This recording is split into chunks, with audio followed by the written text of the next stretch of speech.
Hello everyone, आज का हमारा टॉपिक है वचन।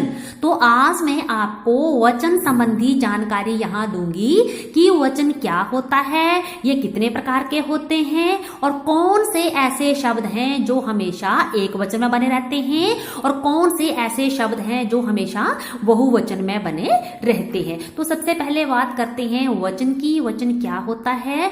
वचन होता है जिससे हमें एक या अनेक का बोध हो, जिससे हमें एक या अनेक के बारे में जानकारी प्राप्त हो। जब हमें किसी चीज के बारे में जानना होता है, पता करना होता है कि ये एक है या अनेक है, एक है या बहुत सारी हैं, तो हम किसका प्रयोग करते हैं? हम वचन का प्रयोग करते हैं। तो इसकी परिभाषा क्या हुई? जिससे एक या अनेक का बोध हो। बोध मीन्स ज्ञान, जिससे हमें एक या अनेक के होने का पता चले, उसे कहते हैं हम वचन। तो वचन हमारे कितने प्रकार के होते हैं? वचन के भेद, वचन जो है हमारे दो प्रकार के होते हैं। सबसे पहले आते हैं हमारे एक वचन, फिर आता है हमारा बहुवचन।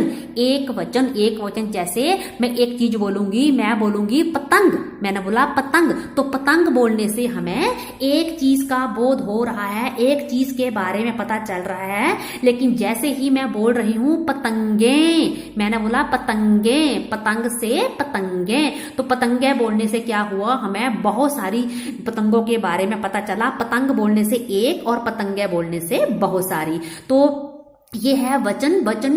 एक वचन जिससे हमें एक चीज के बारे में पता चले, और बहुवचन जिससे हमें बहुत सारी चीजों के बारे में जानकारी मिले। जैसे मैं बोलूंगी संतरा, तो संतरा बोलने से मुझे एक का बोध हो रहा है। लेकिन जैसे ही हम बोल रहे हैं संतरे, तो संतरे बोलने से हमें बहुत सारे संतरों के बारे में पता चल रहा है कि मेरे पास एक चीज है या बहुत सारी चीजें हैं। तो जिससे हमें एक के बारे में पता चले वो हमारा एक वचन, और जिससे हमें बहुत सारी चीजों के बारे में पता चले वो होता है हमारा बहुवचन।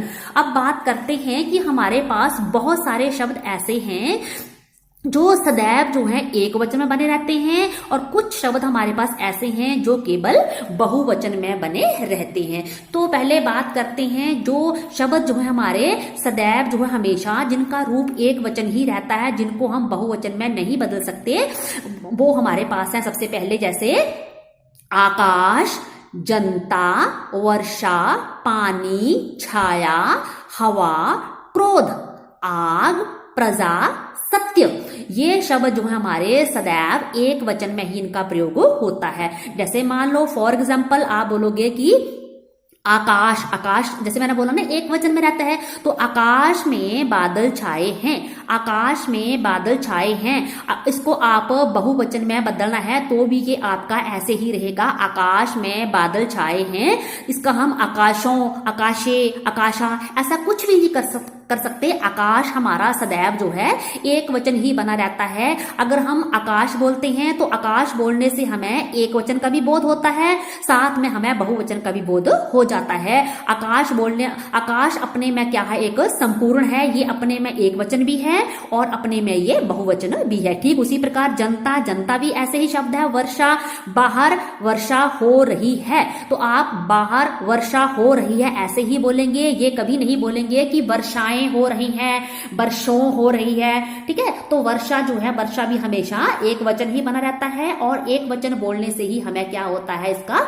बहुवचन का बोध हो जाता है। तो कौन कौन से शब्द थे? आकाश, जनता, वर्षा, पानी, छाया, हवा, क्रोध, आग, प्रजा और सत्य। ये शब्द हमारे ऐसे हैं जो हमेशा एक वचन ही इनका रूप जो है बना रहता है। साथ में कुछ और हमारे पास ये तीन संज्ञाएं हैं जो हमेशा जो है एक वचन में जिनका प्रयोग होता है। जैसे व्यक्तिवाचक संज्ञा है, भाववाचक संज्ञा है, और ये हमारी द्रव्यवाचक संज्ञा है। व्यक्तिवाचक संज्ञा जैसे जिससे हमें किसी विशेष व्यक्ति का बोध होता है, किसी भी व्यक्ति का बोध होता है, जहां कोई नाम आता है वो हमेशा हमारा एक वचन में ही प्रयोग होता है। जैसे कोई भी नाम ले लीजिए, मैंने यहाँ राम लिखा है, आप सीता ले लीजिए, आप कोई भी नाम ले लीजिए, मोहन, सोहन। ठीक है, तो राम लिखेंगे तो राम को हमेशा एक वचन में ही लिखा जाता है, उसको कभी भी बहुवचन में नहीं लिखा जाता है।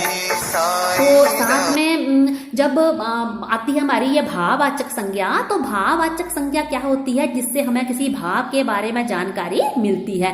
तो जैसे भाव हमारा अच्छा से अच्छाई, अच्छाई बुराई, ये शब्द क्या है हमारे भाववाचक संज्ञा हैं। तो भाववाचक संज्ञा भी क्या होती है, ये एक वचन में ही इसको लिखा जाता है, इसका रूप हमेशा एक वचन में ही बना रहता है।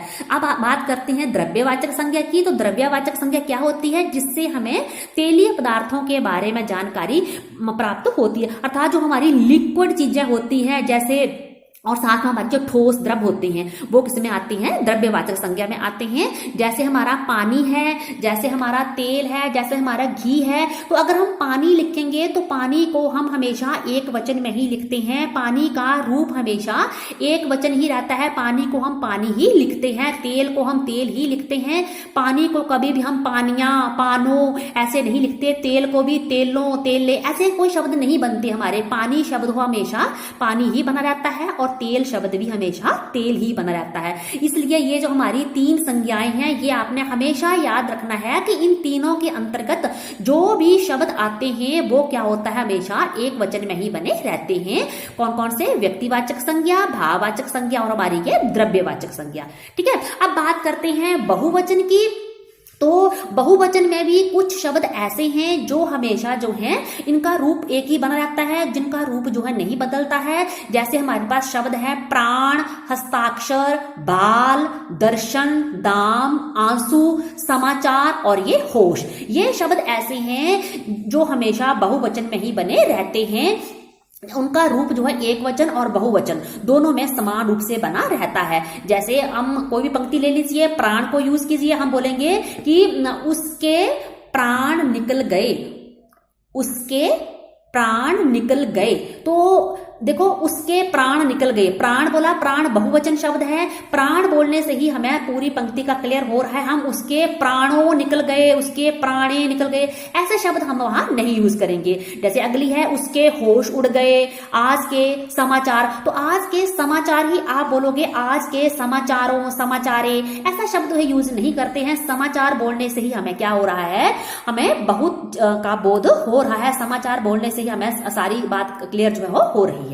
ठीक है, अब बात करते हैं हम ये जो हमारी साथ में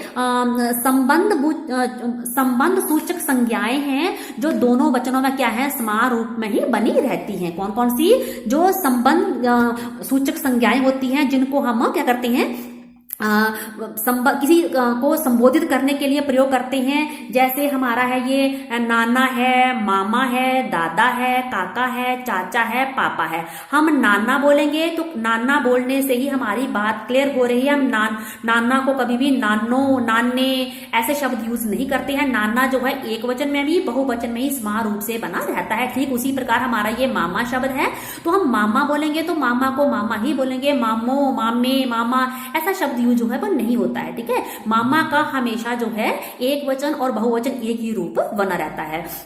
नेक्स्ट बात करते हैं हम, ये जो हमारे साथ में गाय, भैंस, भेड़, बकरी जैसे शब्द युग्म होते हैं, इन युग्मों का बहुवचन बनाने के लिए हम क्या करते हैं, अंतिम शब्द में परिवर्तन कर देते हैं। हम ऐसा नहीं है कि गायों और भैंसों ऐसे कर देंगे, ऐसा नहीं। जब कोई शब्द ऐसा आता है कि गाय, भैंस, भेड़, बकरी, तो हम क्या करेंगे, हम जब इसका बहुवचन रूप बदलना होगा तो हम क्या करते हैं, गाय जो है वैसे की वैसे गाय ही लिखेंगे, भेड़ जो है वैसे की वैसे भेड़ ही लिखेंगे, लेकिन क्या कर देंगे हम, गाय, भैंसों, भेड़, बकरियों। ठीक है, गाय, भैंसों, भेड़, बकरियों। ठीक ऐसे ही कोई युग्म वाले जो शब्द आपके सामने आते हैं, आप क्या करते हैं, उसका जो सेकंड शब्द होता है, उसका जो दूसरा शब्द होता है, हम उसका बहुवचन रूप बदलते हैं। पहले वाले का रूप जो है समान रूप से एक वचन ही बना रहता है, उसको हम कभी भी बहुवचन में नहीं बदलते हैं। अब नेक्स्ट बात करते हैं कि ये जो हमारे होते हैं दल, वर्ग, वृंद आदि, ये जो समूहवाची जो शब्द होते हैं, कौन कौन से, दल, वर्ग, वृंद, ये समूहवाची शब्द जो है, इन शब्दों का व्यवहार जो है एक वचन के समान ही होता है। जैसे हम लिखेंगे लेखक, वृंद। ठीक है, हम लेखक को अगर बहुवचन में बदलना है तो लेखक के साथ हम क्या लगा देते हैं, लेखक वृंद लगा देते हैं। अगर टिड्डी लिखा है शब्द, टिड्डी दल लिखना है तो टिड्डी के साथ हम क्या लगाते हैं, दल लगाते हैं। मित्र शब्द लिखा है, मित्र का हमें अगर उसका बहुवचन बदलने को आता है तो उसका बहुवचन हम बदलते हैं मित्र वर्ग। जैसे मानो कि आपके पास आ गया शब्द मराठा, तो मराठा के साथ हम क्या करेंगे, मराठा जाति शब्द लगाएंगे। इस प्रकार ये जो होते हैं दल होते हैं, वर्ग होते हैं, वृंद होती हैं, ऐसे जो समूहवाचक शब्द होते हैं, इन शब्दों का जो व्यवहार होता है वो क्या होता है, वो हमेशा एक वचन के समान ही बना रहता है। इस प्रकार ये थे हमारे एक वचन जो दो प्रकार के, ये थे हमारे वचन जो दो प्रकार के होते हैं, एक वचन और बहुवचन। तो कुछ शब्द ऐसे थे जो हमेशा एक वचन बने रहते हैं, कुछ ऐसे थे जो बहुवचन में ही बने रहते हैं। ठीक है।